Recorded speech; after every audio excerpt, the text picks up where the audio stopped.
วันนี้สิมาสอนลิ้นพินแบบง่ายๆคนที่บ่เคยลิ้นกับเป็นแบบง่ายๆโดยแบบเข้าใจง่ายๆเลยเนาะบ่ได้ยากพินนี่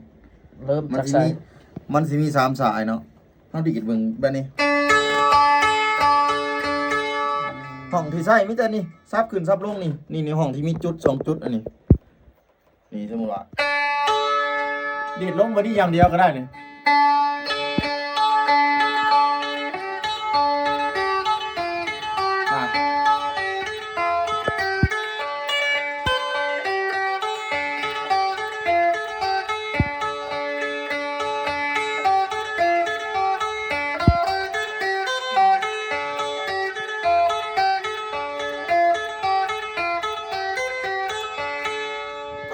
ตัวนี้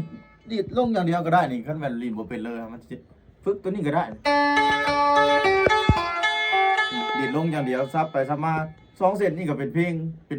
ป็นลายได้แล้วนี่เราบ่เคยลีนพินนะดีดลงอย่างเดียวนี่กดแต่ตัวนี้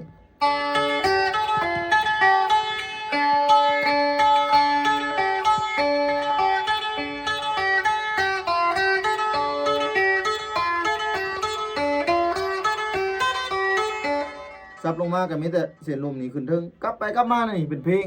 ซับมั่วก็เป็นเพลงคือเก่าเนี่ยซับมั่ว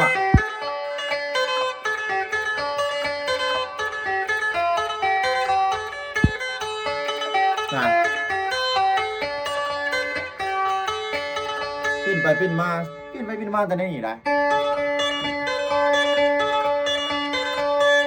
บัตรถนัดแล้วจังดึงลงมาพี่ก็ได้จังฝึกดึงลงมาพี่ก็ได้แต่ว่าบ่ทันถนัดก็ขึ้นมาได้นี่เสียงเทิงนี่มีแต่2ห้องเท่านี้กลับขึ้นกลับลง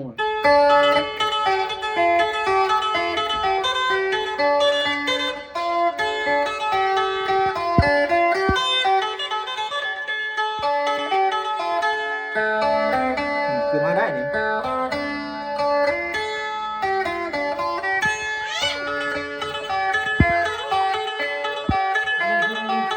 บัตรถนัดจังลงมาพี่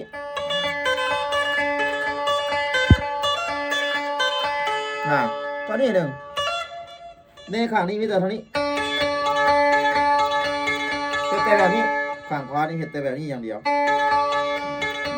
แล้วมาสลับใส่ในนี้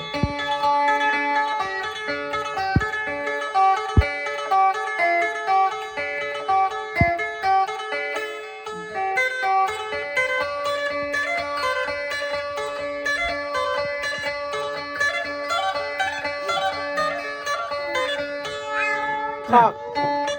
เป็นเพลงไหน ครับ ทำนี่ได้บ่แม่นว่าแม่นแล้วเจ้าเป็นแล้วเจ้าก็เฮ็ดได้บ่แม่นได้เพราะว่าตอนเฮาบ่ทันเป็นนะเฮารู้สึกว่าลิ้นซำนี้เฮาฮู้ว่ามันสิเป็นเพลงแล้วนี่ โด แล้วเฮาก็กดแต่ตอนนี้ดีดลงนี่ดีดลงอย่างเดียวฝึกแต่ดีดลงอย่างเดียว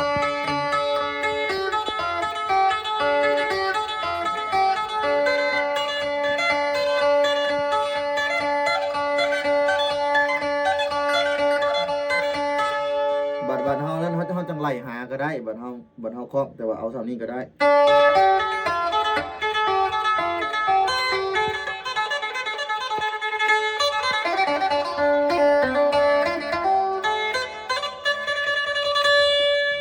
อยากให้